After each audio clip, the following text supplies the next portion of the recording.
Son las 7 de la tarde con 49 minutos. Hay una noticia de esta semana que es importante. Se aprobó y se despachó la ley miscelánea, que es una iniciativa del Ministerio de Educación y que resuelve varias situaciones que son, de acuerdo a las palabras del ministro, urgentes para el funcionamiento del sistema educativo. Pero es interesante saber qué es lo que resuelve y que contempla una ley que además se llama miscelánea y que uno puede imaginar muchas cosas a partir de ello. Estamos en comunicación con Alejandra Arratia, que es directora ejecutiva de la Fundación Educación 2020, para comentar esta ley. ¿Cómo estás, Alejandra? ¿Qué tal? Hola, Rafa, hola, Pablo, ¿cómo están? Bien, nos llama la atención que la ley se llama miscelánea, entonces no dice mucho el nombre, ¿no? En miscelánea sí. Puede imaginar cualquier cosa uno, pero entiendo que... Es como una ley tutti frutti. Sí, pues una ley que sirve para todo, pero está bien especificado. Exacto. ¿No? Y vamos a lo que es el centro para ti o para Educación 2020 de lo que se ha aprobado aquí. Sí. O sea, mira, esta es una ley, efectivamente, como ustedes dicen, es verdad. Las leyes misceláneas son leyes que tienen como, en el fondo, no es que tengan un foco específico, sino que abordan distintos elementos que requieren ser abordados de manera legislativa, digamos. Nosotros creemos que el foco, no sé si...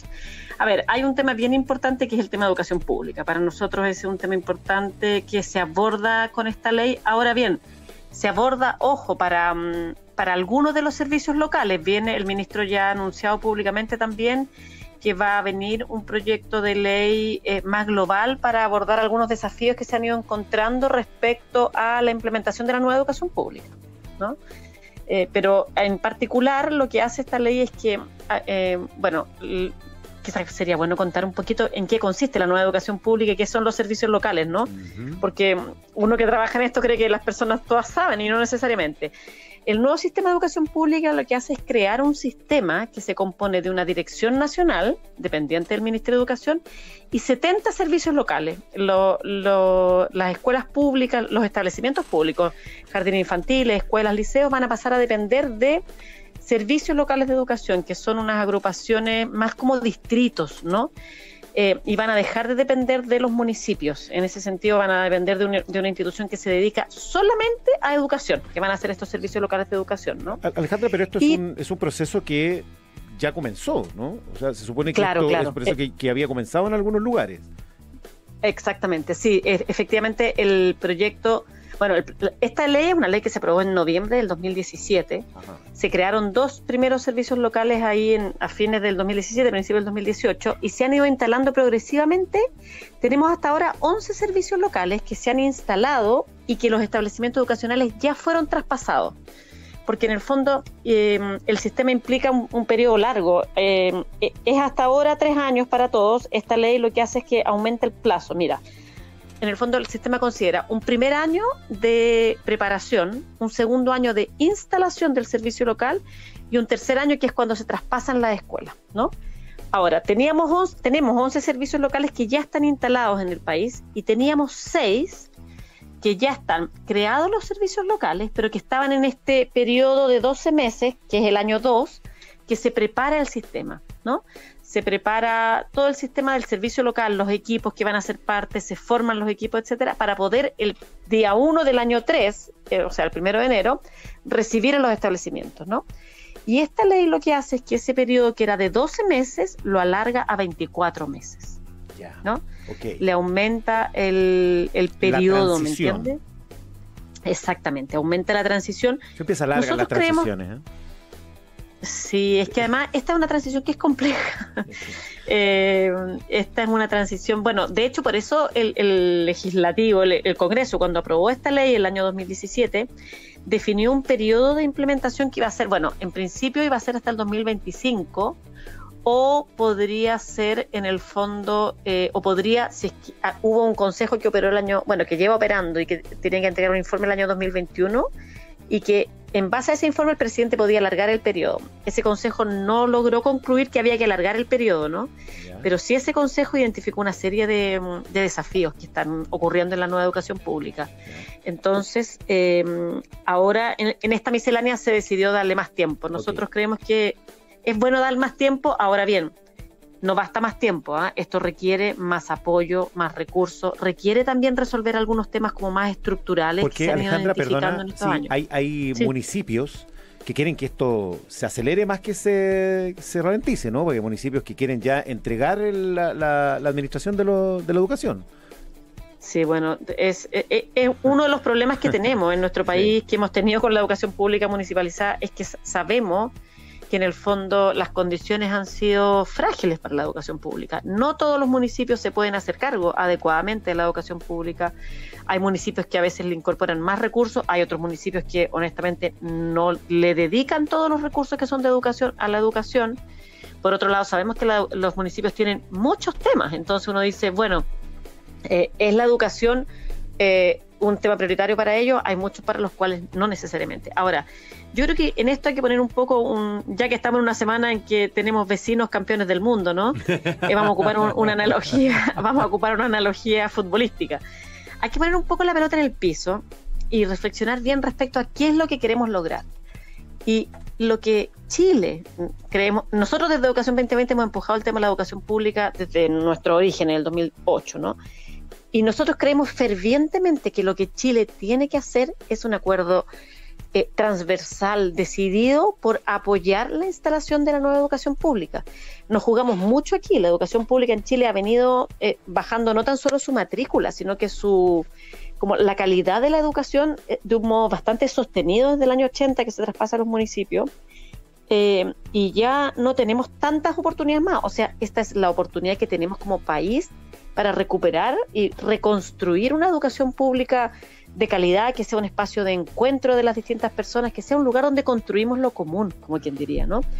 Y por eso creemos que, bueno, si es necesario alargar y dar un poco más de tiempo, ok, démosle más tiempo, pero siempre hay que recordar que esto no es solo un tema de tiempo, esto es un tema de tiempo y de esfuerzo, de apoyo, ¿no? ¿Puedo hacer una pregunta? Yo entiendo que, a ver, digamos, la falta de racionalidad en algunas cosas en el mundo moderno es súper extendida más allá del país donde uno vive, digamos. Yo no voy a poner todas las fichas culpando a la mala calidad de la educación pública chilena, porque Argentina tiene en muchos casos una educación pública que yo definiría como en algunos casos más eficiente en la entrega de contenidos que la nuestra, pero igual tiene un sinnúmero de personas que creen cosas irracionales, digamos. Mi pregunta es, estructuralmente hablando, ¿nuestra educación pública es objetivamente de menor calidad que la de nuestros vecinos campeones del mundo y otros que están en los alrededores? Sí, mira, lo que pasa es que eso depende, como casi todas las cosas en educación, eso depende del criterio que uno ocupa. Ya. Pero si tomamos un solo criterio, yo invito a tomar, y que es un criterio que considera la OCDE para muchas de estas cosas, que es el criterio de cuánta matrícula tú tienes en la educación pública. Ya. Y la verdad es que Chile ha tenido una baja sistemática de los valores en que se había movido en términos de matrícula en los últimos 100 años, desde 1980. No habíamos movido entre 65, 70, 75, 80 de educación pública, ¿no? Y ahora tenemos un 36% de la matrícula que está en la educación pública. Entonces, ese es un indicador ya clave. Por cierto, otro indicador es, bueno, la calidad de la educación. El problema es que en Chile lo que más explica, muchas personas piensan que lo que más explica la calidad de la educación es, en el fondo, la dependencia, ¿no? Si las escuelas son privadas, si son particulares subvencionados, si son municipalizadas, ¿no? Públicas. Y la verdad es que lo que más explica la calidad de la educación en términos de aprendizaje, pongámoslo en esos términos, ¿no? Pero hay otras variables. También cuando tú miras las trayectorias educativas y cuánto se ven interrumpidas esas trayectorias, bueno, la verdad es que lo que más explica es el nivel socioeconómico de las personas, es el grupo socioeconómico. Entonces tenemos un sistema que está donde los resultados están muy anclados en el grupo socioeconómico. Y eso es lo que uno, como desde la perspectiva como del sentido que tiene la educación pública, tiene que poder resolver. La educación pública cumple un propósito, que es el propósito de ser el espacio como el espacio institucional en que como país resguardamos el derecho a la educación de todos los niños y las niñas, y además damos una experiencia como republicana, ¿no? De encontrarte con personas distintas, de congregarte para construir algo que nos une. Y por eso es tan importante, porque al final del día, y yo creo que es importante tener esta reflexión, a través de la educación pública uno construye el país que quiere ser también. Si tú tienes un sistema educacional en que las personas no nos vamos encontrando, personas distintas, nos reconocemos como iguales, no nos valoramos, ¿cómo vas formando la pertenencia a algo común, ¿no? Y yo creo que esa reflexión es importante tenerla, porque ese es el rol que cumple la educación pública en la conformación de la sociedad, ¿no? Alejandra Arratia, estamos hablando con la directora ejecutiva de Educación 2020. Esta ley miscelánea, como lo dice su nombre, bueno, incluye otras cosas también. Tú apuntas a un aspecto bien relevante, pero hay una cuestión que tiene que ver con la inclusión aquí, ¿no? Un par de normas que son importantes en este aspecto. ¿Qué nos puedes decir de ello? Normas relativas, mira, hay otras normas que tienen que ver con el tema de la evaluación docente, sí. Que es que en el fondo bueno, esto es algo que finalmente se incorporó a través de un proyecto de ley que incorporó la senadora, bueno, un grupo de senadores, vamos a decir, ¿no? Sí. Y eso se resolvió porque efectivamente teníamos un tema de doble evaluación, efectivamente, ¿no? Ahora, también se incorporan en el fondo, bueno, como definiciones respecto a normas vinculadas a permitir como mayor inclusión en establecimientos educativos que son particulares pagados, ¿no? Exacto. Claro. Entonces establece, a eso te referías probablemente, ¿no? Sí, programas de integración, ¿no? Exacto, se establece que tienen que contemplar programas, ajustes y apoyo tanto en el acceso como en la permanencia de estudiantes con discapacidad o con necesidades educativas especiales más permanentes. Eso no existía en los colegios particulares. La obligación fondo, de hacerlo. Exactamente. Y además se incorpora que no se podrá cancelar la matrícula. Okay. ¿No? Ni suspender o expulsar estudiantes por tener algún tipo de estas discapacidades o necesidades educativas especiales. Ajá. Y eso es algo súper importante, porque en el fondo muchas veces pasa que estos temas no son tan claros desde el principio, ¿no? Sino que en el fondo son diagnósticos que se van haciendo a lo largo de la trayectoria educativa. A partir de los casos. Y en algunos casos, cuando los niños o niñas van creciendo y se hace el diagnóstico, luego te dicen, bueno, mire, en realidad sería bueno que usted busque un establecimiento que sea más adecuado para las necesidades de su hijo, ¿no? Y eso es lo que esta ley plantea, que no se puede cancelar la matrícula, suspender o expulsar a estudiantes que estén en estas condiciones, ¿no? Ya. Interesante, entonces eso es algo muy importante, sí, efectivamente. Tiene hartos alcances la ley, la famosa ley miscelánea que expuesta así comunicacionalmente no dice mucho, pero dice harto, y eso es lo que queríamos conversar.